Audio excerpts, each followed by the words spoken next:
దేవుని వాక్యం చదువుదాం. ప్రకటన గ్రంథం 8వ అధ్యాయం మొదటి 13 వచనాలు ఇలా ఉన్నాయి. అధ్యాయం అంతా మన ధ్యానం కొరకు చదువుకుందాం. 13 వచనాల అధ్యాయం. ఆయన 7వ ముద్రను విప్పినప్పుడు పరలోకమందు ఇంచుమించు అరగంట సేపు నిశ్శబ్దముగా ఉండేది. అంతటా నేను దేవుని ఎదుట నిలుచు 7 దూతలను చూచితిని. వారికి 7 బూరలు ఇయ్యబడను. మరియు సువర్ణ ధూపార్తి చేత పట్టుకుని ఉన్న వేరొక దూత వచ్చి బలిపీఠం ఎదుట నిలువగా, సింహాసనము ఎదుట ఉన్న సువర్ణ బలిపీఠం పైన పరిశుద్ధులందరి ప్రార్థనలతో కలుపుటకై అతనికి బహుధూప ద్రవ్యములు ఇయ్యబడను. అప్పుడు ఆ ధూప ద్రవ్యముల పొగ పరిశుద్ధుల ప్రార్థనతో కలిసి దూత చేతిలో నుండి పైకి లేచి దేవుని సన్నిధిని చేరింది. ఆ దూత ధూపార్తిని తీసుకుని బలిపీఠం పైనున్న నిప్పులతో దానిని నింపి భూమి మీద పడవేయగా, ఉరుములు, ధ్వనులు, మెరుపులు, భూకంపములు కలిగిన. అంతటా 7 బూరలు పట్టుకుని ఉన్న ఆ 7 దూతలు ఊదుటకు సిద్ధపడిరి. మొదటి దూత బూర ఊదినప్పుడు రక్తముతో మిళితమైన వడగండ్లను అగ్నియు పుట్టి భూమిపైన పడవేయబడెను. అందువలన భూమిలో 3వ భాగము కాలిపోయెను, చెట్లలో 3వ భాగము కాలిపోయెను, పచ్చగడ్డి అంతయు కాలిపోయెను. 2వ దూత బూర ఊదినప్పుడు అగ్ని చేత మండుచున్న పెద్ద కొండ వంటిది ఒకటి సముద్రములో పడవేయబడెను. అందువలన సముద్రములో 3వ భాగము రక్తమాయెను. సముద్రములోని ప్రాణము గల జంతువులలో 3వ భాగము చచ్చెను. ఓడలలో 3వ భాగము నాశనమాయెను. 3వ దూత బూర ఊదినప్పుడు దివిటి వలె మండుచున్న ఒక పెద్ద నక్షత్రము ఆకాశము నుండి రాలి నదుల 3వ భాగం మీద నీటి బుగ్గల మీదను పడింది. ఆ నక్షత్రమునకు మాచిపత్రి అని పేరు. అందువలన నీళ్లలో 3వ భాగం మాచిపత్రి ఆయను. నీళ్లు చేదై పోయినందున వాటి వలన మనుషులలో అనేకులు చచ్చరి. 4వ దూత బూర ఊదినప్పుడు సూర్య చంద్ర నక్షత్రములలో 3వ భాగము చీకటి కమ్మునట్లును, పగటిలో 3వ భాగం సూర్యుడు ప్రకాశింపకుండునట్లును, రాత్రిలో 3వ భాగమున చంద్ర నక్షత్రములు ప్రకాశింపకుండునట్లును వాటిలో 3వ భాగము కొట్టబడెను. మరియు నేను చూడగా ఆకాశము మధ్యమున ఒక పక్షిరాజు ఎగురుచు బూరలు ఊదబోవచ్చున్న 3 దూతల బూరల శబ్దములను బట్టి భూనివాసులకు అయ్యో అయ్యో అయ్యో అని గొప్ప స్వరముతో చెప్పుట వింటిని. ప్రభు ఈ వచనాలను మన ధ్యానం కొరకు ఆశీర్వదించునుగాక. ప్రార్థన చేసుకుని మన ధ్యానాన్ని ఆరంభించుదాం. ప్రేమపూర్ణుడైన మా పరలోకపు మా ప్రియమైన తండ్రి, మీకు కృతజ్ఞతలు చెల్లిస్తూ మీ పాదాల చెంతకు మేము చేరి వస్తున్నాము. నీ పిల్లలంగా మా కొరకు నీవు వ్రాయించిన నీ పరిశుద్ధ లేఖనాలను మేము నేర్చుకుంటున్నాము. నీ వాక్యం నేర్చుకోవటం వలన మేము మా విశ్వాసములో పెంపారచు, మా ఆచరణాత్మక జీవితంలో మేము అభివృద్ధి నొందొచ్చు. మీ సంకల్పం ప్రకారం మేము నీ కుమారుని పోలికలో చేరుకోవడానికి మీ కృప మాకు అనుగ్రహించము. గత 7 అధ్యాయాల అధ్యయనంలో మీరు మాకు సహాయపడుతూ వచ్చారు. ప్రభా, ఈ రోజున మేము 8వ అధ్యాయాన్ని ధ్యానం చేయనై ఉండగా ఈ సమయం మాకు దీవెనకరంగా చేయమని, మాతో మీరు మాట్లాడమని, మహిమ మీరు పొందమని క్రీస్తు యేసు నామమందే స్తోత్రాలు చెల్లించి ఆరాధించి ప్రార్థిస్తున్నాము తండ్రి. Amen, amen. మంచిది. ప్రియమైన స్నేహితులారా, మనం చదువుకున్న ఈ అధ్యాయాన్ని మనం అధ్యయనం చేసే ముందు ఈ ప్రకటన గ్రంథంలో 7 అనే సంఖ్యకు చాలా ప్రాముఖ్యం ఉంది, చాలా ప్రాముఖ్యత కలిగినది ఆ సంఖ్య అని నేను ఇదివరకు మీతో పంచుకున్నాను.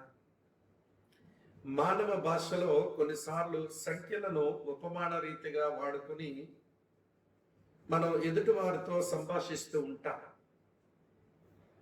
అలాగనే యూదులకు కూడా సంఖ్యలతో ఉపమానం రీతిలో మాట్లాడుకునే అలవాటు వారికి కూడా ఉంది. దేవుడు కూడా ఒక యూదుడైన అపొస్తలుడైన యోహానుకు సంఖ్యాపరమైన అలంకార భాషలో చాలా విషయాలు ఆయన చెప్పారు, దాన్ని ఆయన వ్రాశాడు. చూడండి, అప్పుడప్పుడు మనం మాట్లాడుతూ ఏమైనా 4 మాటలు చెప్పండి అంటాం. 4 మాటలు చెప్పండి అంటే ఒక 4 మాటలు మాట్లాడడం అని కాదు, ఏమన్నా కొన్ని విషయాలు చెప్పండి అని చెప్పడం. తర్వాత 3 పువ్వులు 6 కాయలు అంటాం. ఏమిటి 3 పువ్వులు 6 కాయలు అంటే అర్థం? వారి సంసారం అది ఫలించాలి అని కోరుకోవడం. 6 100 100 6 నేనింతే అంటా. అంటే 6 100 అవుతుందా, 100 6 అవుతుందా? లేదు. సంఖ్యాపరంగా మనం చెప్పే మాట, నేను ఎన్నటికీ మారను, నేను ఇట్లే ఉంటాను అని చెప్పడం.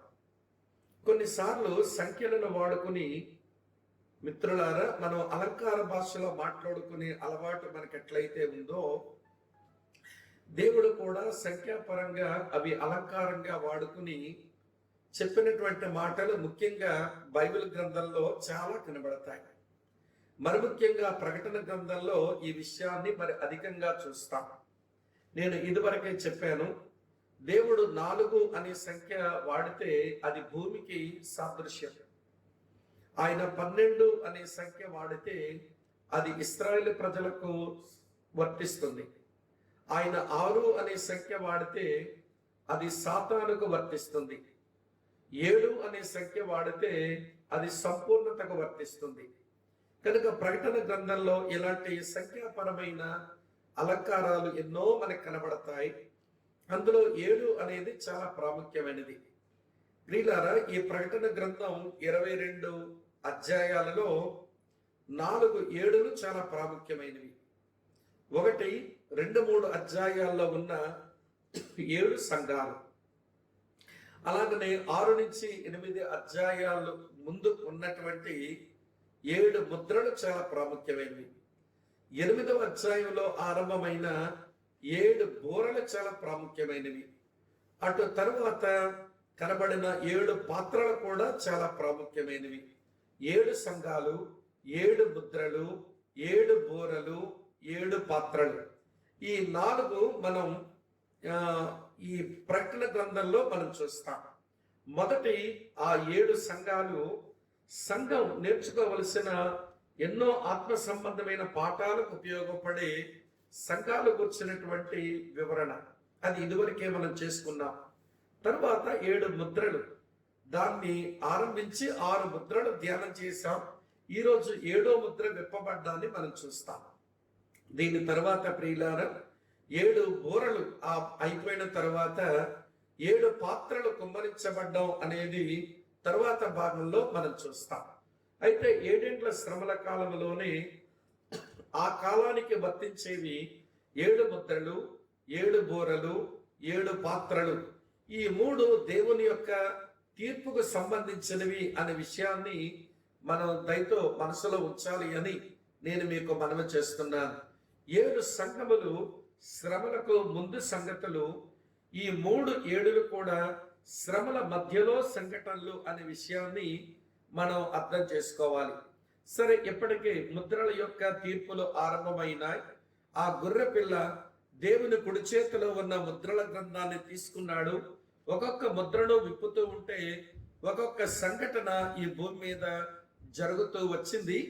ప్రియులారా, 6వ ముద్రకు 7వ ముద్రకు మధ్య కొంత విరామం కనబడుతుంది. ఆ విరామాన్ని 7వ అధ్యాయంలో చూచాము. అందులో యూదుల యొక్క రక్షణ, అలాగనే యూదుల ద్వారా అన్ని జనుల యొక్క రక్షణ మనకు కనబడుతూ వచ్చింది. కనుక ఇప్పుడు 7వ ముద్ర విప్పబడాలి. దాని తరువాత సంభవించబోయే తీర్పులు ఈ భూమి మీద జరగాలి. ఈ తీర్పులు జరగకపోతే యోధా జాతిగా ప్రక్షాళన లేదు, అన్ని జనులకు ప్రతిదండన లేదు. ఈ 2 ప్రాముఖ్యమైన కారణాలు కొరకనే 7 ఏండ్లు శ్రమల దినాలలో భయంకరమైన విపత్కరమైన పరిస్థితులు ఈ భూమి మీద జరగడాన్ని మనము చూస్తాము ప్రియులారా.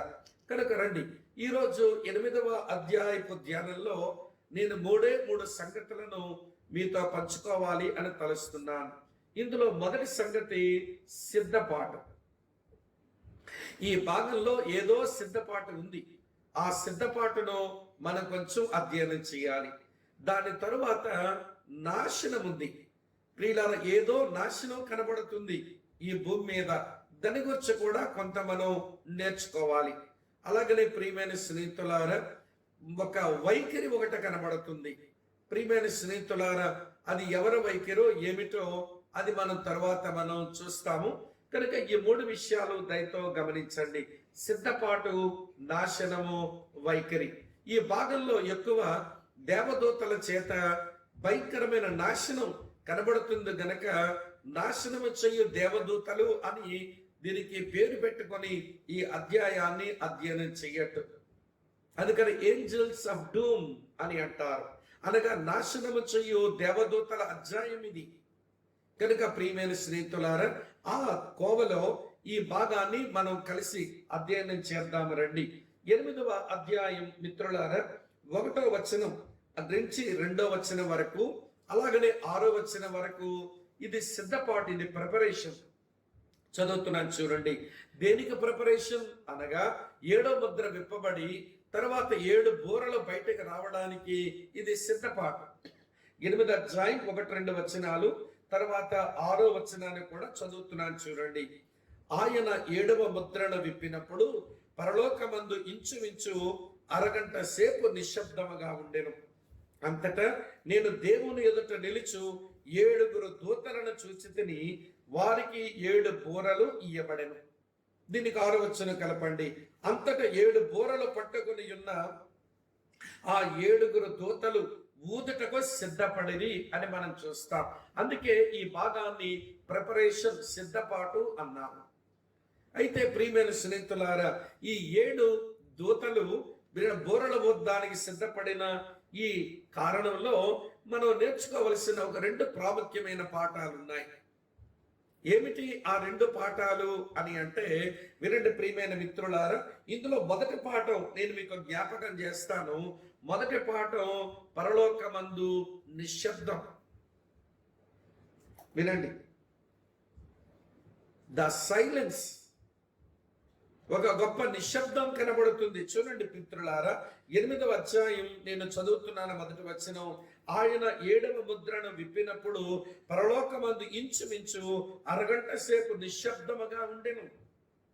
ఒక వ్యాఖ్యానకర్త అంటాడు, పరలోకములో అరగంట సేపు నిశ్శబ్దం ఉందంటే అక్కడ బహుశా ఆడవాళ్ళు ఎవరు లేకపోయి ఉండొచ్చు అన్నాడు. వాళ్ళుంటే ఏదో గుసగుసలు ఉండేవేమో అక్కడ అని వ్యంగ్యంగా వ్యాఖ్యానించాడు. సరే, నేనంటాను, ఒకవేళ ఆడవాళ్ళు ఉన్నా నిశ్శబ్దంగా ఉండవలసి వచ్చిందని ఆలోచిద్దాం. ఆడవాళ్ళు లేరనట్టు అనుకుంటాము. సంఘములో స్త్రీలు లేకుండా, వినండి ప్రియులారా, సంఘం అది పరిపూర్ణం కాలేదు కదా భూమి మీద. స్త్రీ పురుషులు అందరూ సంఘంలో ఉన్నారు గనక స్త్రీలు ఉన్నారని ఆలోచిద్దాము. కానీ పరలోకమందు అరగంట సేపు నిశ్శబ్దం. వాస్తవానికి పరలోకమందు, వినండి ప్రియమైన స్నేహితులారా, ఆ నిశ్శబ్దానికి ముందు ఏమి కనబడేది అంటే, చదువుతాను చూడండి. 4వ అధ్యాయం ఇలా వ్రాసి ఉంది, 8వ వచనం. ఆ 4 జీవుల్లో ప్రతి జీవికి 6 రెక్కలుండెను. అవి చుట్టూను రెక్కలు, లోపటను కన్నులతో నిండి ఉండెను. అవి భూత వర్తమాన భవిష్యత్ కాలములో ఉండు సర్వాధికారియు దేవుడు నగ ప్రభు పరిశుద్ధుడు పరిశుద్ధుడు పరిశుద్ధుడని మానక రాత్రింపగళ్ళు చెప్పుచుండెను. చూస్తున్నారా ఈ మాట? పరలోకం అంటే వినండి, రాత్రింపగళ్ళు ఒక స్వరము వినపడేస్తాం. ఈ 4 జీవులు ప్రియులారా, దేవుడు పరిశుద్ధుడు పరిశుద్ధుడు పరిశుద్ధుడు అని అవి గాన ప్రతిగానాలు చేస్తున్నాయి. దీన్ని యెషయా గ్రంథం 6వ అధ్యాయం 3వ వచనంతో కలిపి చూడండి. రాత్రింపగళ్ళు ఆ దేవదూతలు శరాపులు ఆ 4 జీవులు పరిశుద్ధుడి పరిశుద్ధుడి పరిశుద్ధుడని గాన ప్రతిగానాలే చేస్తున్నాయి. కొంచెం 5వ అధ్యాయానికి రండి. 5వ అధ్యాయానికి వచ్చి చూస్తే వినండి ప్రియమైన స్నేహితులారా, మరో సంగతిని మనం గమనిస్తాం. 5వ అధ్యాయంలో నేను మీ కొరకు చదువుతున్నాను చూడండి. ఏమండి, గొర్రెపిల్లే యోగ్యుడు అని చెప్పి, గొర్రెపిల్లే యోగ్యుడు అని చెప్పి 9-10 వచనాల్లో పాటలే వినబడుతున్నాయి.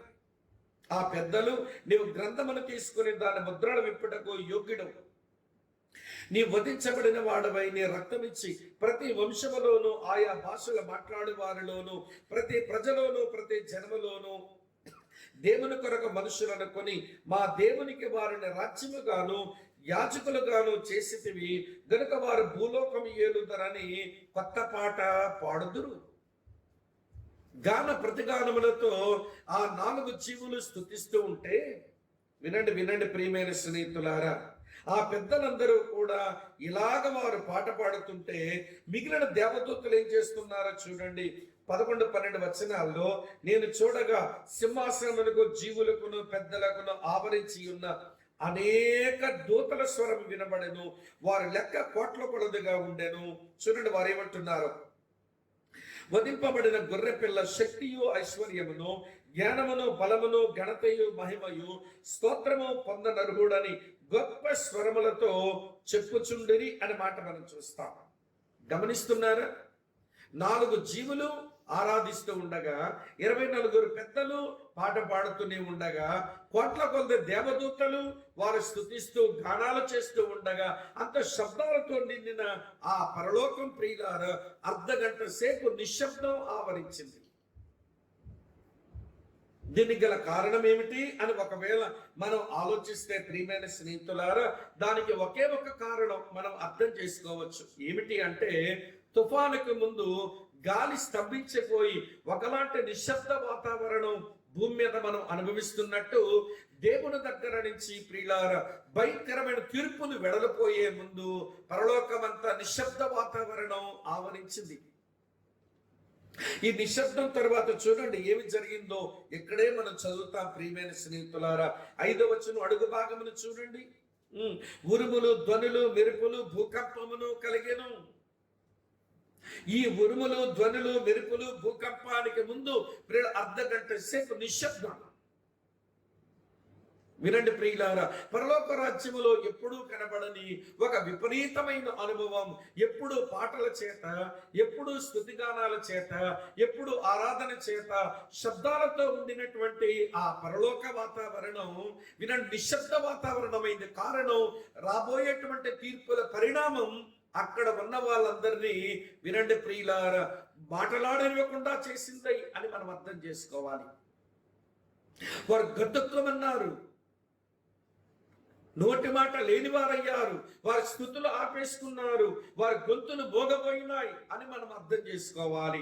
దేవుని తీర్పు దాని పర్యవసానాలు అర్థం చేసుకుంటున్నప్పుడు ఎవరైనా దాని ఉలిక్కి పడవలసిందే, గతుక్కుమనవలసిందే. ఒకవేళ ఉలిక్కి పడరు, గతుక్కు పడరు, వారు దేవుని తీర్పుకు భయపడరు అంటే వినండి ఒక్క మాట, వీరు నరకమునకు మాత్రమే పనికొచ్చే మనుషులు. వీళ్ళకు దేవుని భయం బొత్తిగా లేదు. రక్షించబడిన మనం భయపడనక్కర్లేదండి అని అంటే మీరు అనవచ్చేమో. మనం భయపడనక్కర్లేదు, ఎందుకంటే మనము ఆ తీర్పులకు గురి కావు. కానీ మన ప్రియులు, మన తోటి వారు, మన బంధువులు, ఆత్మీయులు అలాంటి తీర్పులకు వారు లోనవుతారన్న బాధ మళ్ళీ మనల్ని గతుక్కుమనిపించేలా చెయ్యాలి. అది నీ దగ్గర లేదు. వింటున్నారా ప్రియులారా? తీర్పును గురించిన భయమో లేదు. ఆ తీర్పులో మనవారు అనేవాళ్ళు చాలా మంది వాళ్ళు నాశనం కాబోతున్నారు అనే భయమో నీకు లేదు అని అంటే నువ్వు ఎలాంటి మనిషివో అని అనుకోవలసి ఉంటుంది ప్రియమైన స్నేహితులారా. కనుక రండి, ఈ 8వ అధ్యాయం మిత్రులారా, 1వ వచనం నుంచి 6వ వచనం 5వ వచనం లోపగా ఉన్న ఈ భాగంలో మనం చూస్తున్నాం కదా. అందులో సిద్ధపాటులో వినండి, పరలోకమందు నిశ్శబ్దాన్ని మనం చూస్తున్నాం. అయితే ఆ నిశ్శబ్దములోనే జరిగింది ఏమిటి అంటే, చదువుతాను చూడండి 2వ వచనంలో, అంతటా నేను దేవుని ఎదుట నిలుచు 7 దూతలను చూచితిని, వారికి 7 బూరలు ఇవ్వబడెను. మళ్ళీ 6వ వచనం చూడండి, అంతటా 7 బూరలు పట్టుకొని ఉన్న ఆ 7 దూతలు ఊదుటకు సిద్ధపడిరి అని ఉంది. 7 బూరలు ఇవ్వబడెను, 7 బూరల ఊదుటకు వారు సిద్ధపడిరి. ఏమని అర్థం చేసుకోవాలి మనం ప్రియులారా? ఇది చదువుతుంటే మనకి ఇది అర్థం కాకపోవడం అది కష్టమే, కానీ యోహానుకు అర్థం కావడం ఇది పెద్ద కష్టం అవ్వదు. కారణం, అతను యూదా జాతికి చెందినవాడు. బూరల శబ్దం ఎప్పుడు వినబడుతుందో, బూరలు ఎప్పుడు ఊతారో ఆయనకు బాగా తెలుసు. కనుక వినండి ప్రియమైన మిత్రులారా, ఈ సిద్ధపాటులో మౌనం ఏలుబడి చేసింది పరలోకంలో. దేవదూతలకు బూరలు ఇవ్వబడ్డాయి. వినండి, ఆ బూరల గుర్చిన వివరణ మీకు ఇప్పుడు ఇస్తాను. ఈ బూరల వారికి ఇవ్వబడి వారు ఊదుటకు సిద్ధపడ్డారు అంటే కొన్ని పరిస్థితులు సంభవింపనైపోతున్నాయి అన్నమాట. ఏ పరిస్థితులు సంభవించబోతున్నాయి, బూరలు ఎప్పుడు ఊదుతారు, నేను మీకు జ్ఞాపకం చేస్తాను. అందరూ కలిసి సంఖ్యాకాండానికి వెళదాం రండి. సంఖ్యాకాండం మీరు 10వ అధ్యాయం అట్లా పట్టి చూడండి ప్రియులారా. అక్కడ ఒక 3 సంగతులను మీకు జ్ఞాపకం చేస్తాను. బూరలు దేని కొరకు ఊదుతారు మనకైతే ఇది తెలియకపోవచ్చు, కానీ యోహానుకు బాగా తెలుస్తుంది. కారణం, ఆయన ఒక యోధా జాతికి చెందిన వాడు గనుక. సంఖ్యాకాండం మీరు 10వ అధ్యాయం 1 నుంచి 8 వచనాలు గాని గమనిస్తే వినండి ప్రియులారా, ఒక ప్రత్యేకమైన కారణం కొరకు బూరలు ఊదుతారు. చూడండి, 4వ వచనం చదువుతాను. ఇందులో ఈ 8 వచనాల్లో నేను 4వ వచనం చదువుతున్నాను. వారు ఒకటే ఊదిని ఎడల ఇశ్రాయేలు సమూహమునకు ముఖ్యులైన ప్రధానులు నీ యొద్దకు కూడి రావలెను అని రాసి ఉంది. వినండి ప్రియమైన స్నేహితులారా, బోర ఎందుకు ఊదుతారు అంటే దేవుని ప్రజలందరూ ఒక దగ్గర సమకూడడానికి ఒక ఊదాలి, పెద్దలు రావడానికి ఊదాలి, అహరోను కుమారులు యాజకులు రావడానికి ఊదాలి, జనసమూహం అంతా ఒక దగ్గర రావడానికి ఎవడి బోరలు ఊదాలి. కనుక బోర దేని కొరకు ఊదబడుతుందని అంటే ఎవడి కాల్డ్ పీపుల్ టుగెదర్, అందరూ కూడి ఒక చోటకు రావడానికి బోరను ఊదుతారు. ఇది ఒక కారణం. ఇప్పుడు అదే 10వ అధ్యాయం 9వ వచనం చూడండి ప్రియులారా. సంఖ్యాకాండం 10:9 చూడండి. మిమ్మల్ని బాధించే శత్రువులకు విరోధముగా మీ దేశములో యుద్ధమునకు వెళ్ళినప్పుడు ఆ బూరలు ఆర్భాటముగా ఊదవలెను. బూర ఎందుకొరకు ఊదాలట? యుద్ధానికి వెళుతున్నాము అని చెప్పడానికి, యుద్ధానికి సన్నద్ధులవ్వడానికి. వినండి ప్రియమైన, ఇది వార్ అనౌన్స్మెంట్ అన్నమాట. ఇది వార్ అనౌన్స్మెంట్ కొరకు బూరను ఊదాలి. మనుషులు ఒక చోట కూడి రావడానికి ఊదుతారు, యుద్ధ ప్రకటనకు వాడుతారు బూరను ఊదటం. 3వ సంగతి చెప్తాను చూడండి, అదే 10వ అధ్యాయం 10వ వచనం చూడండి. మరియు ఉత్సవ దినమందును నియామక కాలముల యందును నెలల ఆరంభమందును మీరు దహన బలులు గాని సమాధాన బలులు గాని అర్పించినప్పుడు ఆ బూరలు ఊదవలెను అని రాసి ఉంది. అంటే దేవుని ప్రజలకు ఒక సంతోషకరమైన కార్యక్రమాలు జరగవలసి వచ్చినప్పుడు వారు బూరలు ఊదాలి. ఇది సెలబ్రేషన్ ట్రంపెట్, సంబరం, పండగ, ప్రత్యేకమైన రోజుల కొరకు బూరలు ఊదాలి. ఈ 3 మీ మనసులో ఉంచండి. ప్రజలందరూ ఒక చోట కూడి రావడానికి ఊదాలి, ప్రియులారా యుద్ధ ప్రకటన కొరకు ఊదాలి, అలాగనే ఉత్సవ కాలాలు వచ్చినప్పుడు ఊదాలి. ఇది సంఖ్యాకాండ 10వ అధ్యాయంలో మనకు దొరుకుతున్న విషయాలు. మనం ప్రియులారా నిర్గమాకాండం 19వ అధ్యాయం 16వ వచనం ఒకవేళ గమనిస్తే దేవుడు సీనాయి పర్వతం దగ్గర మోషేకు ధర్మశాస్త్రం ఇచ్చే ఆ కాంటెక్స్ట్ లో దేవుడు పిలిపించిన ఆ నేపథ్యంలో ఏం జరిగిందో చదువుతాను చూడండి. 19:16 ఇలా ఉంది. మూడవ నాడు ఉదయం అయినప్పుడు ఆ పర్వతముల మీద ఉరుములు మెరుపులు సాంద్రమేఘము బోర యొక్క మహాధ్వని కలుగగా. ఏమిటి దీని అర్థం అంటే ప్రియులారా, దేవుడు తన సన్నిధిని ఈ భూమి మీదకి తీసుకుని వస్తున్నాడు, దేవుడు దిగి వస్తున్నాడు అనే దానికి బోరల శబ్దం వినబడింది. ఈ సందర్భానికి మీరు ప్రకటన గ్రంథం 12వ అధ్యాయం ప్రియమైన స్నేహితులారా, మీరు 18-19 చదవండి. దేవుడు దిగి వచ్చిన రోజున బోరల శబ్దం వినబడుతుంది. చూస్తున్నారా? బోరలు ఎందుకొరకో, జనములు ఒక చోటకు చేరడానికి, యుద్ధ ప్రకటన చేయడానికి, ఉత్సవ కాలం ఏమండి దాని కొరకు పిలుపునివ్వడానికి, దేవుని యొక్క సన్నిధి భూమి మీద దిగి రావడానికి 4 కారణాలు చెప్పారు. 5వ కారణం మీతో చెప్తాను చూడండి ప్రియులారా.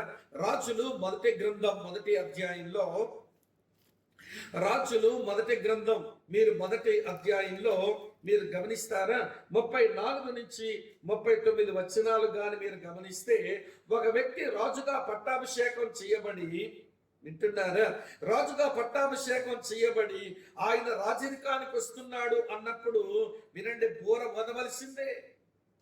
రాజులు మొదటి గ్రంథం మీరు 1వ అధ్యాయం 34 ప్రియమైన స్నేహితులారా మీరు 37 వరకు చదవండి. సొలొమోను రాజయ్యేటువంటి సందర్భంలో ఆయన పట్టాభిషేకం నేపథ్యంలో బాకానాదం చేయబడింది, బోరలు ఊదబడ్డాయి. రాజు పట్టాభిషేకం కొరకు బోరను ఊదుతారు. ఈ మాట గమనించండి. ఇప్పటికి నేను మీకు 5 సంగతులను నేను మీకు జ్ఞాపకం చేస్తూ వచ్చాను. 6వ సంగతి ఏమిటి అంటే చూడండి, యెహోషువ గ్రంథం 6వ అధ్యాయం 13-16. యెహోషువ గ్రంథం 6వ అధ్యాయం 13 నేను మీకు 16 నేను చదివి వినిపిస్తాను చూడండి ప్రియులారా. ఇలా వ్రాసి ఉంది, మీ కొరకు చదువుతున్నాను ఈ మంచి మాట.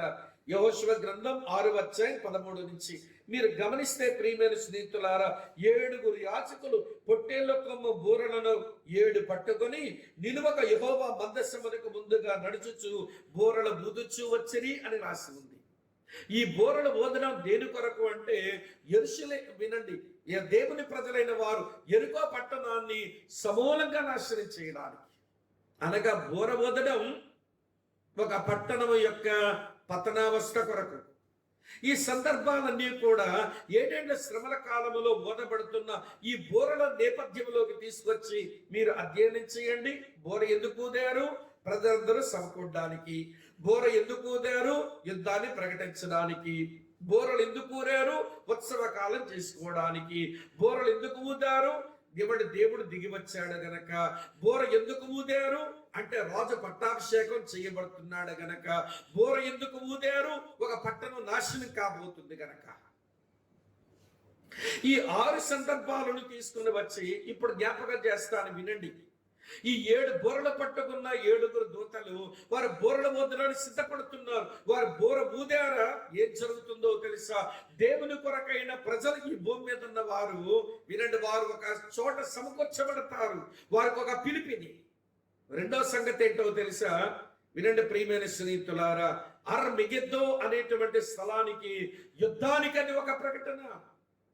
ఈ బోరల ఊదట ముగించబడగానే ప్రియులారా, అర్మగెద్దో అనే స్థలంలో యుద్ధమే జరగనయ్యింది.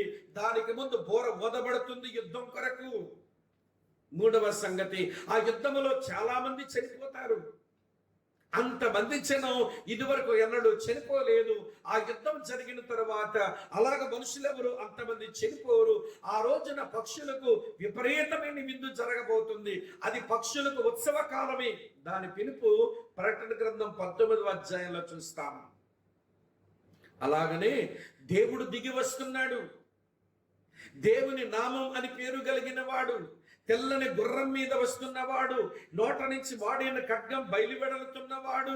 వినండి ప్రియమైన స్నేహితులారా, అతని తల మీద అనేక కిరీటాలు ఉన్నవాడు, రాజుల రాజు ప్రభువుల ప్రభు అయిన ఆ దేవుడు భూమి దిగి వస్తున్నాడు. బోర వదబడవలసిందే. అటు తరువాత ప్రియులారా, ఆయన పట్టాభిషేకం చేయబడిన రాజు. ఇప్పటి వరకు యేసు ఎవరో తెలుసా? ఆయన రాజుగానే పుట్టాడు, రాజుగానే చనిపోయాడు, కానీ ఆయన పట్టాభిషేకము నొందిన రాజు కాదు, అభిషేకించబడిన రాజు. అభిషేకించబడ్డం వేరు, పట్టాభిషేకం చేయబడ్డం వేరు. అభిషేకించబడిన తర్వాత అతడు రాజుగా పిలువబడతాడు, కానీ పట్టాభిషేకం చేయబడినప్పుడు అన్ని అధికారాలు అతని చేతిలోకి వెళతాయి. అంతవరకు ఆయన అధికారం కలిగిన వాడు కాదు. అందుకనే యేసుకు తండ్రిలాగా అన్నాడు 110వ కీర్తన 1వ వచనంలో, నేను నీ శత్రువులను నీ పాదములకు పీఠముగా చేయ వరకు నువ్వు నా కుడిపార్శ్వమున కూర్చోవు. ఎప్పటికీ నువ్వు అభిషేకించబడిన రాజువి. ఒక రోజున నేను ఈ లోకమునకు పంపిస్తాను, ఆ లోకములో ఉన్న నీ శత్రువులందరూ నీ పాదాలకు పీఠమైపోతారు. నువ్వు ఆ రోజున పట్టాభిషేకం నొందిన రాజు అవుతావు. చూస్తున్నారా ప్రియులారా? అటు తరువాత సాతానుడు వాడి అనుచరులు కట్టిన మహాబబులోను ఒకటి ఉంది. దాని పతనావస్థ జరగబోతుంది. ట్రంపెట్ ఊదండి, మహాబబులోను పతనం కాబోతుంది. పట్టాభిషేకం చేయబడిన రాజు వస్తున్నాడు. వినండి ప్రియమైన మిత్రులారా, ఇవ్వండి, దేవుడే ఈ భూమి మీదకి దిగొస్తున్నాడు. వినండి వినండి, ఇగో మనుషులకు అదొక పెద్ద ఉత్సవ కాలం. ఇది యుద్ధానికి ప్రకటన. మనుషులందరూ ఒక దగ్గర దేవుని కొరకు సమకూర్చబడేటువంటి రోజు. అన్ని అద్దాలు మిళితమైన ఆ బూరలు పట్టుకున్న 7 దూతలు ఓడడానికి సిద్ధపడుతున్నారు. వారు ఓదడం ముగించారా? ఇప్పుడు చెప్పిన సంఘటనలన్నీ ఒకదాని వెంబడి ఒకటి ప్రియులారా సంభవించనై ఉన్నాయి. కనుక వినండి వినండి చాలా జాగ్రత్తగా. ఈ ప్రిపరేషన్ లో పరలోకమంతా నిశ్శబ్దంగా ఉంది, కానీ బోరలు మాత్రం 7 దూతలకు ఇవ్వబడ్డాయి. ఆ 7 దూతలు కూడా ఓదడానికి సిద్ధపడుతున్నారు. అంటే ఈ కమింగ్ ఈవెంట్స్, నేను చెప్పిన సంభవాలన్నీ అవి జరగబోతున్నాయి బోరలు ఓదనమైన తరువాత అనే విషయాన్ని మనము అర్థం చేసుకోవాలి. నెంబర్ 2, రెండో సంగతి చెప్తాను చూడండి. రెండవ సంగతి ఏమిటి అంటే, పరలోకమందు నిశ్శబ్దం ఒక అనుభవం సిద్ధపాటులో. రెండవది పరిశుద్ధుల ప్రార్థనలు అక్కడ జరుగుతున్నాయి. చూడండి, చదువుతాను ఇప్పుడు. 3 నుంచి 5 వచనాలు ఇలా ఉన్నాయి.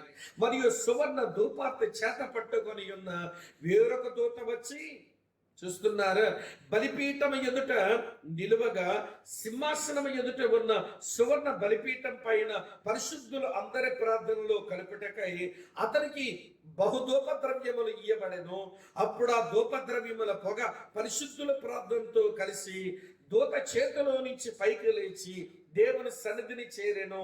ఆ దూత ధూపార్తం తీసుకొని బలిపీఠంపై నిప్పులతో దాన్ని నింపి భూమి మీద పడవేయగా ఉరుములు, ధ్వనులు, మెరుపులు, భూకంపాలు కలిగెను. ఏమిటి ఈ 3 వచనాల్లో ఉన్న సారాంశం అంటే, ఇందులో పరిశుద్ధుల ప్రార్థన ఉంది. అది నేను చెప్పే ముందు ఒక సంగతి చెప్పాలి. ఇక్కడ ఒక దూత కనబడుతున్నాడు. విడ్డూరం ఏంటో తెలుసా? ఆయన 2 ఉద్యోగాలు చేస్తున్నాడు ఆ దూత. ఒకటి, తన దగ్గర నుంచి దేవుని సన్నిధిగా ప్రార్థనలో వెళ్ళినట్లుగా, పరిశుద్ధుల ప్రార్థనలో చేరినట్లుగా అతను ఒక మాధ్యం, ఒక మీడియేటర్ లాగున్నాడు. అలాగనే సువర్ణ ధూపార్తలోంచి నిప్పులు నేల మీదకు వేసి ప్రియమైన స్నేహితులారా భూమి మీదకు తీర్పులు ఇచ్చేటువంటి తీర్పరగా కనబడుతున్నాడు. ఈ దూత ఒకవైపు యాచకుడు, మరోవైపు ఆయన తీర్పరి. ఇక్కడ ఒక విషయం జ్ఞాపకం చేస్తాం. మరి ఈ దూత ఎవరు? ఏ దేవదూత అయినా దేవుని దగ్గర యాజకత్వం చేసేటువంటి స్థాయి ఉందా?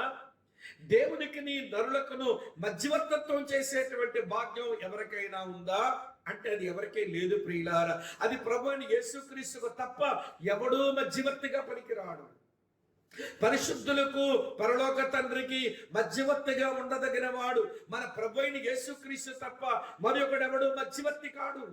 1 తిమోతి పత్రిక 2వ అధ్యాయం 5వ వచనంలో అదే చదువుతాం. దేవుడు ఒక్కడే, దేవునికి నరులకు మధ్యవర్తి ఒక్కడే, ఆయనే క్రీస్తు యేసు నరుడు. కనుక మీడియేటర్షిప్ చెయ్యాలంటే, మధ్యవర్తత్వం చెయ్యాలంటే 2 వర్గాలకు చెందిన వాడు కావాలి. ఆయనకు దేవునికి దేవుడు, నరులకు ఆయన నరుడు. అందుకే అతను దైవ నరుడు. స్నేహితులారా వింటున్నారా? రెండవది, ఏ దేవదూత కూడా వినడు తీర్పరైతే కానే కాడు. యాజకుడు కాదు, తీర్పరి కాదు. కానీ ఈ దేవదూత ఎట్లా కనబడుతున్నాడు అంటే యాజకత్వం చేస్తున్నాడు మీడియేటర్గా, అలాగే తీర్పును కూడా బయలువెట్ల చేస్తున్నాడు ఒక తీర్పరగా. కనుక ఈయన ఎవరు కావచ్చు అంటే అనేక మంది బైబిల్ పండితులు కూడా ఇది ప్రభు అయిన యేసుక్రీస్తే అని చెబుతారు. నా కన్విక్షన్ కూడా అది ప్రభు అయిన యేసుక్రీస్తు వారి. కారణం 2 ఉద్యోగాలు చేస్తున్నాడు. అతని వైఖరి తన దగ్గర నుంచి తండ్రికి పరిశుద్ధుల ప్రార్థనలు అందిస్తున్నాడు. తన నామములోనే మన ప్రార్థనలన్నీ తండ్రి దగ్గరికి ఎలా చేరతాయో ఈ పరిశుద్ధుల ప్రార్థనలన్నీ ఆయన ద్వారా ఆ ధూపము గుండా అది తండ్రి దగ్గర చేరుతున్నాయి. ప్రియులారా, మన ప్రార్థనలు అవి ధూపముతో పోల్చబడ్డాయి. చూడండి, నేను దేవదూత గురించి చెప్పను, మిగిలింది మీరు ధ్యానం చేసుకోండి. 141వ కీర్తనలు గ్రంథం 141వ కీర్తనలో 2వ చరణం చదువుతా చూడండి. నా ప్రార్థన ధూపం వలెను, నేను చేతులెత్తుట సాయంకాల నైవేద్యం వలెను నీ దృష్టికి అంగీకారములగునుగాక. దేవుని పిల్లల ప్రార్థనలు అవి ధూపం బాగా దేవుని దగ్గరికి వెళతాయి. అయితే ఈ సీన్ మీరు చూడండి ప్రియులారా, ఈ దేవదూత అయిన ఒక వ్యక్తి ఏం చేస్తున్నాడట, పరిశుద్ధుల ప్రార్థనతో కలపడానికి బహుధూప ద్రవ్యాలు అతనికి ఇవ్వబడగా ఆ ధూప ద్రవ్యాల పొగ వేస్తున్నాడు. దాంతో పరిశుద్ధుల ప్రార్థన కలుపుతున్నాడు. ఇంతకీ ఈ పరిశుద్ధులు ఏ పరిశుద్ధులు? పాత నిబంధన పరిశుద్ధులా, లేకపోతే నూతన నిబంధన సంఘ పరిశుద్ధులా, లేకపోతే శ్రమల కాల పరిశుద్ధుల? మనం 6వ అధ్యాయంలో చూసాం, ఆ బలిపీఠం కింద ఉన్న ఆత్మలు వారు శ్రమల కాల పరిశుద్ధులని. వారు ఏమని ప్రార్థన చేస్తున్నారు అంటే, నాదా, వారు అంటున్నారు, సత్యస్వరూపి పరిశుద్ధుడా, నువ్వు ఎందాక తీర్పు తీర్చుకుంటావు, మా రక్తము నిమిత్తము భూనివాసులకు ప్రతిదండన చేయక ముందు అని బిగ్గరగా కేకలు వేశారు. వారు ప్రతీకారం కొరకు ప్రార్థన చేశారు. అలాగే పాత నిబంధన పరిశుద్ధులు కూడా, మెస్సియా నీ రాజ్యం ఎప్పుడు వస్తుంది, నీ రాజ్యం భూమి మీద రాకుండా ఆటంకపరచబడి మనుషులను, నీకు శత్రువులను మాది శత్రువులను హతము చెయ్యని వారు కూడా ప్రార్థన చేశారు. మీకు ఆ విషయం చెప్పాలి ఏంటో, సంఘమైన మనం ఎవరైనా తప్పిదం చేస్తే, తండ్రి వారు ఏమి చేయుచున్నారు, వారు ఎరుగరగర క్షమించు అని క్షమాపణ కొరకు ప్రార్థన చేస్తూనే మీకు తెలియదు మీరు ప్రతీకారం కొరకు ప్రార్థన చేసిన వాళ్ళే. మేమెప్పుడు ప్రార్థన చేసామండి? ఈ భూమి మీద మనుషుల ప్రతిదండన కొరకు, భూమి మీద మనుషుల ప్రతీకారం కొరకు మేమెప్పుడు ప్రార్థన చేశాము? ఎవరైనా మాకు విరోధంగా కీడు చేస్తే వాళ్ళు క్షమించమని సంఘ పరిశుద్ధులుగా ప్రార్థించాం. కానీ మేము ప్రతీకారం ప్రతిదండన గురించి మేమెప్పుడు ప్రార్థన చేశామని మీరు అంటారేమో. చెప్పమంటారు మీ ప్రార్థన ఏంటో? ప్రభువు నేర్పిన ప్రార్థనలో మీరు ఏమని చెప్పారు? పరలోకమందున్న మా తండ్రి, నీ నామం పరిశుద్ధపరచబడును గాక, నీ రాజ్యం వచ్చును గాక అన్నారు. నీ రాజ్యం వచ్చును గాకంటే నీ రాజ్యం రాకుండా అడ్డుపడినోడంతా తీసాయి అని మీరే ప్రార్థన చేశారుగా. మీరు ప్రార్థన చేశారు. సంఘము కూడా దేవుని మనసుతో, క్రీస్తు మనసుతో, ఆయన రాజ్యం కొరకైన మనసుతో మనం ఆ ప్రార్థన చేశాం. కాకపోతే వినండి, ప్రత్యక్షంగా పగసాదింపు ప్రార్థన మనం లేవు, కానీ పరోక్షంగా ఆయన రాజ్యం రావాలని అయితే ప్రార్థన చేశాముగా. కనుక వినండి ప్రియులారా, ఇక్కడ పరిశుద్ధుల ప్రార్థనలో వారి ప్రార్థనలో ఏముందో తెలుసా? తండ్రి, నీకు విరోధులను మాకి విరోధుల మీద ప్రతిదండన చెయ్యు, నువ్వు ప్రతీకారం చెయ్యనంటే మన ప్రార్థనలు ఏమున్నాయో తెలుసా? నీ రాజ్యం వచ్చును గాక, నీ రాజ్యం వచ్చును గాక, నీ రాజ్యం వచ్చును గాక అని మన ప్రార్థనలు ఉన్నాయి. ఈ అన్ని ప్రార్థనలు దేవుని దగ్గర వెళితే, బోరలు ఊదబడితే, తీర్పులు జరిగితే మెస్సియా రాజ్యం భూమి మీదకి వచ్చింది. దేవుని రాజ్యం భూమి మీదకి వస్తుంది. కనుక ప్రియమైన స్నేహితులారా వినండి, ఆ సిద్ధపాటులో పరలోకమందు నిశ్శబ్దం, ఆ నిశ్శబ్దములో దేవదూతలకు బోరల ప్రదానం, వారు బోరలు ఊదడానికి సిద్ధపడి ఉన్నారు అనే విషయం అది మీరు అర్థం చేసుకోండి. తర్వాత పరిశుద్ధుల ప్రార్థన, ఈ ప్రార్థన అంతా దేవుని సముఖానికి వెళ్ళడానికి మధ్యలో మన ప్రధాన కాపరి, మన ప్రధాన యాజకుడైన యేసుక్రీస్తు మధ్యవర్తత్వం చేసి మన ప్రార్థనలు దేవుని దగ్గరికి చేర్చే ప్రక్రియ, అది సిద్ధపాటులో మనకు కనబడుతుంది. నేను ఎంతకంటే ఎక్కువగా సిద్ధపాటు గురించి చెప్పక్కర్లేదు, ఆ భాగాల్లో మన సారం అయితే అది. 1-2 వచనాలు 6వ వచనంలో ఆ ప్రిపరేషన్ లో ప్రియులారా పరలోకమందు నిశ్శబ్దం, 3-5 వచనాల్లో పరిశుద్ధుల ప్రార్థనలు, దేవుని సముఖానికి వెళ్ళడాన్ని మనం చూచాం. అది మొదటి సంగతి. సరే, రెండో సంగతి ఏంటంటే నాశనం ఉంది. వినాశనం, డెసొలేషన్. ప్రియులారా ఎక్కడ కనబడుతుంది? ఇవన్నీ చదివితే ఎలా జ్ఞాపకం ఉంటాయి బ్రదర్ మనకి? ప్రియులారా అసలు చదువుతుంటేనే మన బుర్రకెక్కడం లేదని కొంతమంది క్రైస్తవులు ఈ అధ్యాయం చదవడానికి పెద్ద ఇష్టపడరు. మీరు సులువుగా జ్ఞాపకం ఉండేలాగా చెప్తాను వినండి. ఇదే పెద్ద కష్టంగా భలే తేలిగ్గా జ్ఞాపకం ఉంటుంది. మీరు 7వ వచనం నుంచి మీరు గమనించండి ప్రియమైన స్నేహితులారా, 4 బూరలు ఊదబడ్డాయి. ఎన్నో వచనం వరకు? 12వ వచనం వరకు. ఈ 7వ వచనం నుంచి 12వ వచనం వరకు ఉన్న ఈ 5 వచనాల్లో నాశనం కనబడుతుంది. అయితే ఈ నాశనం అంతా ఒక దగ్గరే కనబడుతుంది ప్రియులారా, గమనించండి. చదువుతాను చూడండి 7వ వచనం. మొదటి దూత బోర ఊదినప్పుడు రక్తముతో మిళితమైన వడగండ్లు అగ్నియు పుట్టే భూమి మీద పడవేయబడెను. అందువల్ల భూమిలో 3వ భాగము కాలిపోయెను, చెట్లలో 3వ భాగమును కాలిపోయెను, పచ్చగడ్డంతయు కాలిపోయెను. అయితే ఇక్కడ ఒక మాట మీతో చెప్తాను. ఈ 4 బూరల తీర్పులు బయలువెడలుతూ ఉన్నప్పుడు ఈ తీర్పులను మనం గమనిస్తే ఐగుప్తు దేశంలో ఇదివరకే దేవుడు చేసిన తీర్పులకు సమానమైన తీర్పులు అన్నట్టుగా ఉంటాయి. వినండి, ఐగుప్తులో తీర్పులు తొలి రుచి. వినండి ప్రియమైన స్నేహితులారా, 7 ఏళ్ల శ్రమల్లో వస్తున్న ఈ తెగుళ్ళు, ఈ శ్రమలు పరిపూర్ణమైన రుచి. మన కూర వండుకున్నప్పుడు తొలి రుచి తింటాం, కానీ తృప్తి రాదు. మొత్తం వండుకున్నదంతా తరువాత తింటాం, అప్పుడు తృప్తిని అనుభవిస్తాం. ఫరో కాలంలో ప్రియమైన స్నేహితులారా, దేవుని యొక్క ఉగ్రత, దేవుని యొక్క తీర్పులకు ఆయన ఫోర్ట్రెస్ తొలి రుచిని చూపించాడు. ఎందుకు చూపించాడండి? ఇప్పుడు ఎందుకు చూపిస్తున్నాడండి అంటే దానికి ప్రధానమైన కారణం ఒకటి ఉంది. చూపిస్తాను రండి ప్రియులారా. నిర్గమకాండం 5వ అధ్యాయానికి రండి. నిర్గమకాండం 5వ అధ్యాయానికి రండి. 1వ వచనం నుంచి చదువుతున్నాను. తరువాత మోషే అహరోనులు వచ్చి ఫరోను చూచి, ఇశ్రాయేలు దేవుడైన యెహోవా అరణ్యములో నాకు ఉత్సవం చేయుటకు నా జనమును పోనిమ్మని ఆజ్ఞాపించుచున్నాడు అని. ఫరో అంటున్నాడు, నేను అతని మాట విని ఇశ్రాయేలును పోనిచ్చుటకు యెహోవా ఎవడు? నేను యెహోవాను ఎరగను, ఇశ్రాయేలును పోనీయను. ఇక్కడ ప్రధానంగా ఒక మాట గమనించండి. నేను అతని మాట వినాలా? వినండి, యెహోవా ఎవడు? ఆ రోజున ఈ తెగుళ్ళు, ఈ ఉపద్రవాలు ఐగుప్తు దేశానికి ఎందుకు వచ్చాయంటే దానికి మూలాల్లో ఒకే ఒక కారణం, ఫరో దగ్గర ఉన్న మాట యెహోవా ఎవడు.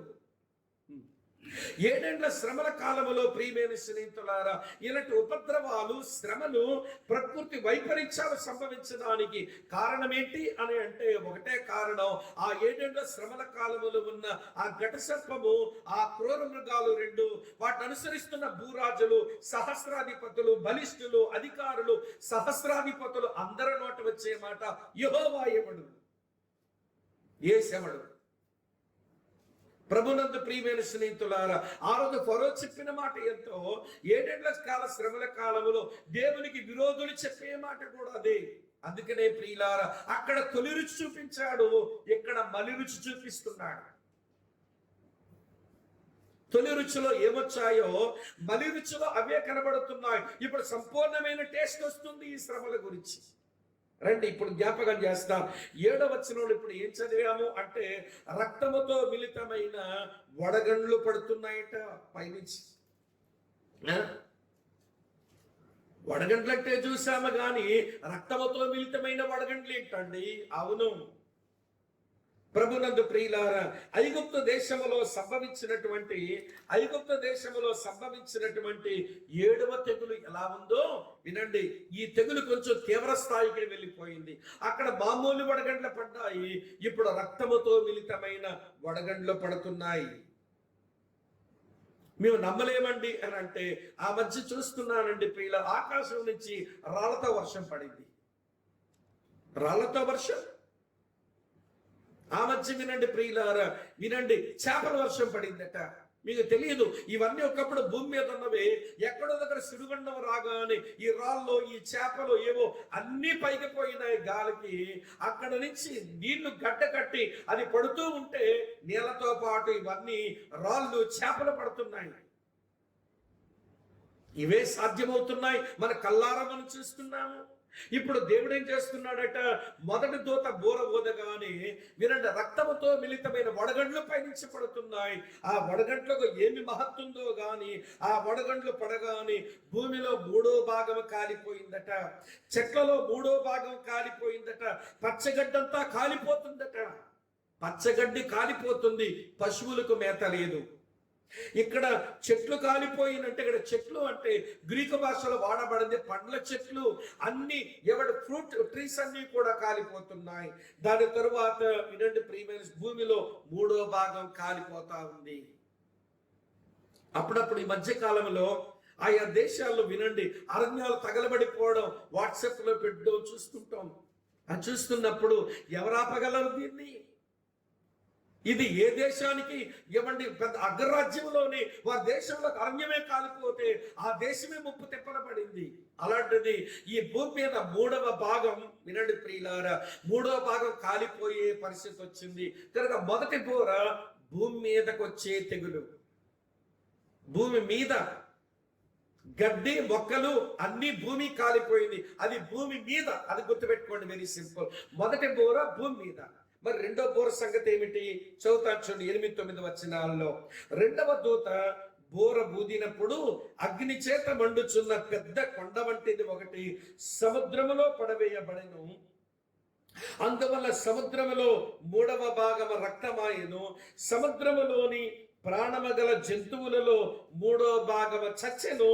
వాడలలో 3వ భాగము నాశనమాయెను. ఇదేంటిది అంటే భూమి చుట్టూ సముద్రాలు ఉన్నాయి. వినండి, సముద్రంలో ఏమైందట, ఒక పెద్ద కొండ వంటిది ఒకటి పడగానే వినండి ప్రియమైన స్నేహితులారా, ఆ సముద్రంలో ఉన్న ప్రాణమగల జంతువులన్నీ 3వ భాగం చచ్చినాయి. అంటే వినండి, మత్స్య సంపద నాశనం అయిపోయింది. చేపలు తిని బ్రతికేదానికి అవకాశం లేదు.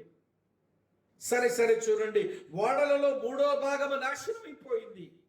అంటే వినండి ప్రియులారా, ఓడలు ఆ రోజుల్లో వ్యాపారాల కొరకు వాడుకునేవి, ఓడలు వ్యాపారానికి ఉపయోగించబడేవి. కనుక ఓడల్లోనే 3వ భాగం పోతే వినండి స్నేహితులారా, షిప్ ఇండస్ట్రీ అలాగే షిప్ కామర్స్ అంతా పోతుంది. దాని అర్థం ఆర్థిక మాధ్యమం లోపిస్తుంది, వ్యాపారాలు కూలిపోతాయి, వ్యాపారాలు ఆగిపోతాయి. వినండి ప్రియ, కార్గో తీసుకొచ్చిన ఓడలన్నీ సర్వనాశనం అయిపోతున్నాయి. కనుక ఏమి నేర్పిస్తుంది ఇక్కడ అని అంటే వినండి ప్రియమైన స్నేహితులారా జాగ్రత్తగా. కనుక సముద్రములో పడిన ఒక కొండ వంటిది సముద్రములో ఉన్న అన్నిటినీ నాశనం చేస్తుంది. ఇది ఐగుప్తు దేశంలో సంభవించిన మొదటి తెగులు జ్ఞాపకం చేయడం లేదా?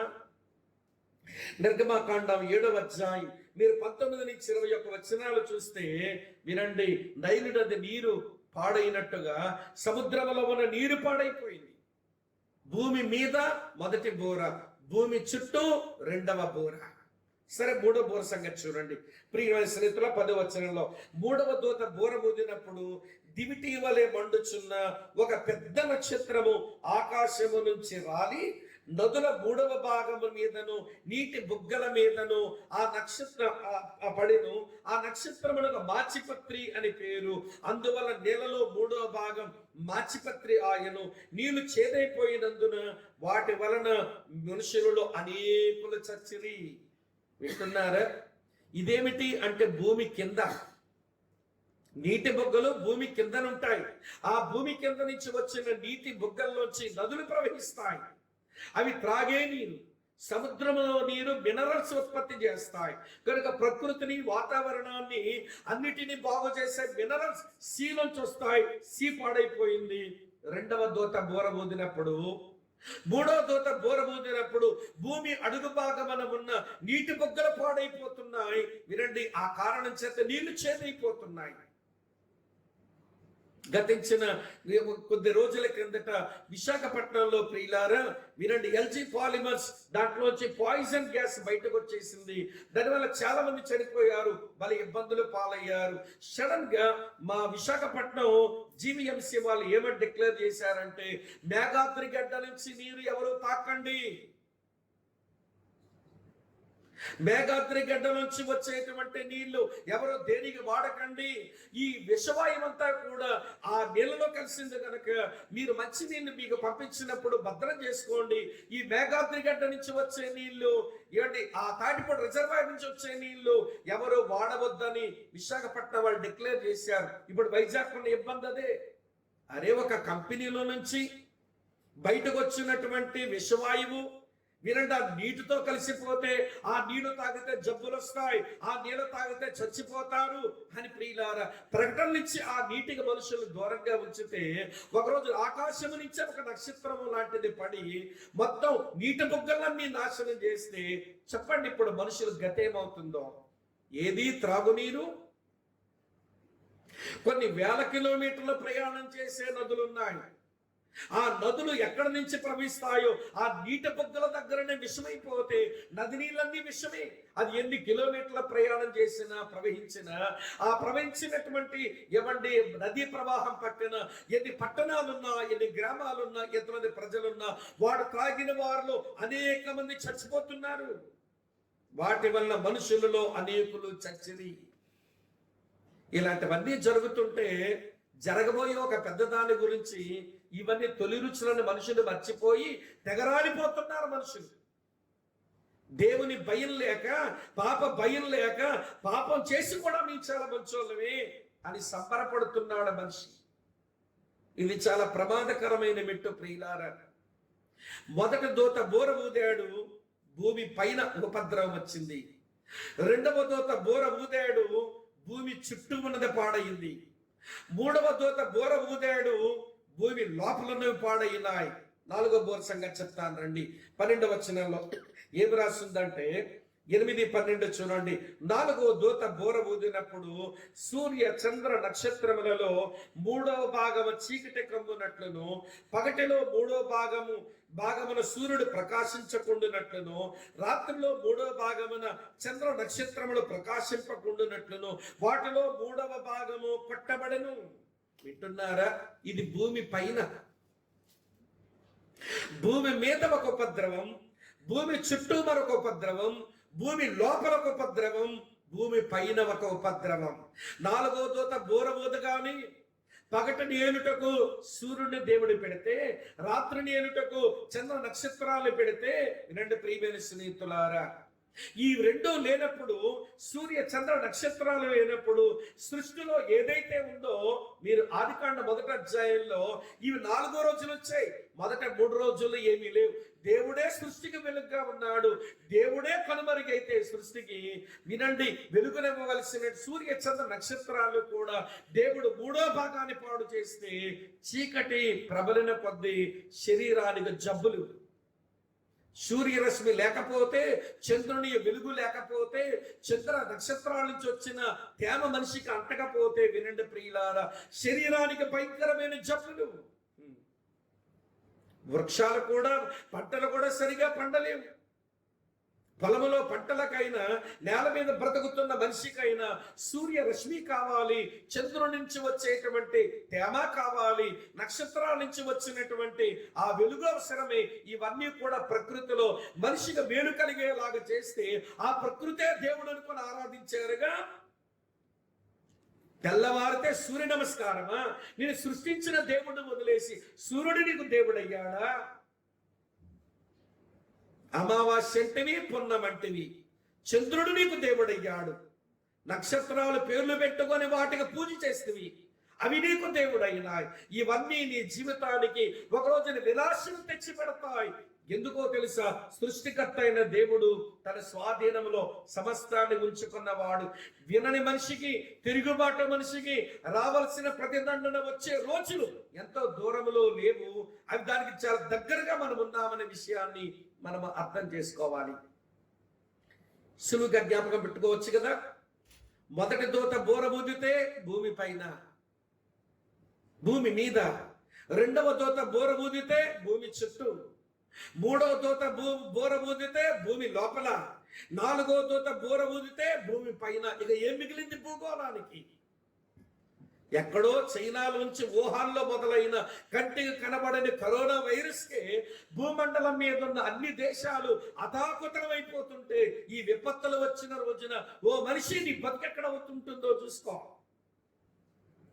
భయం లేక బరితెగించి దేవుడు కాని వాటికి దేవుడు అనుకుని సాటి మనిషిని ప్రేమించలేక సాటి మనిషి కీడు చేసుకుంటూ బ్రతుకుతున్న నీ భవితవ్యం ఏమవుతుందో చూసుకో.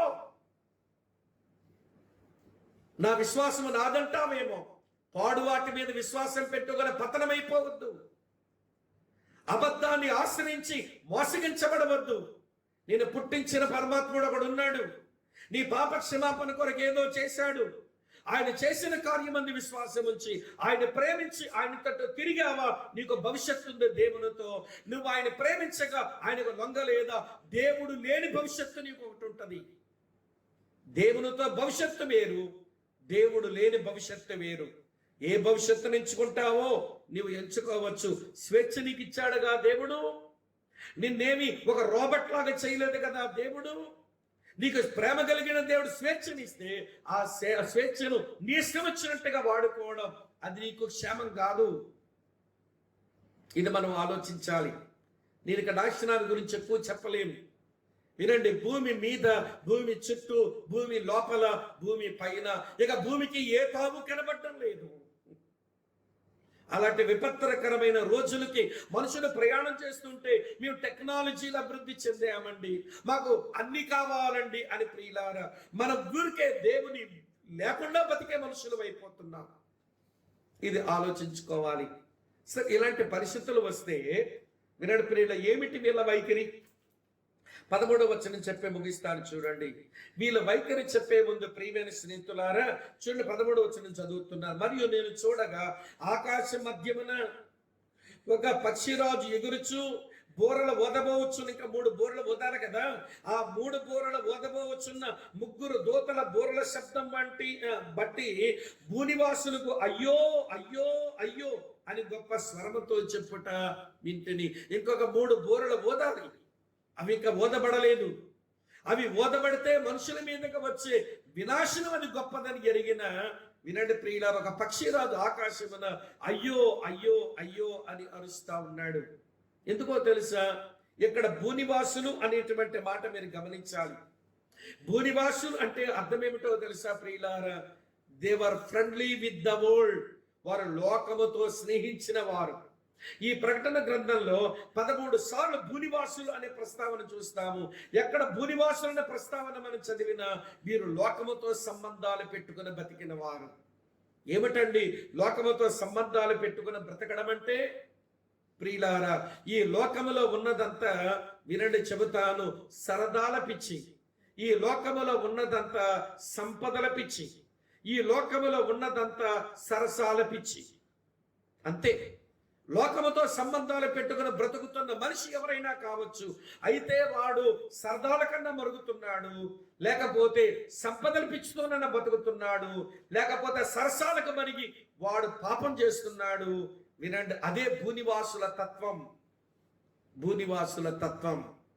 వారికి ఒక భవిష్యత్తు ఇవ్వబోతున్నాడు. ఏమిటంటే భవిష్యత్తు ఇంకా బోరలు ఓదబడితే తెలుస్తుంది.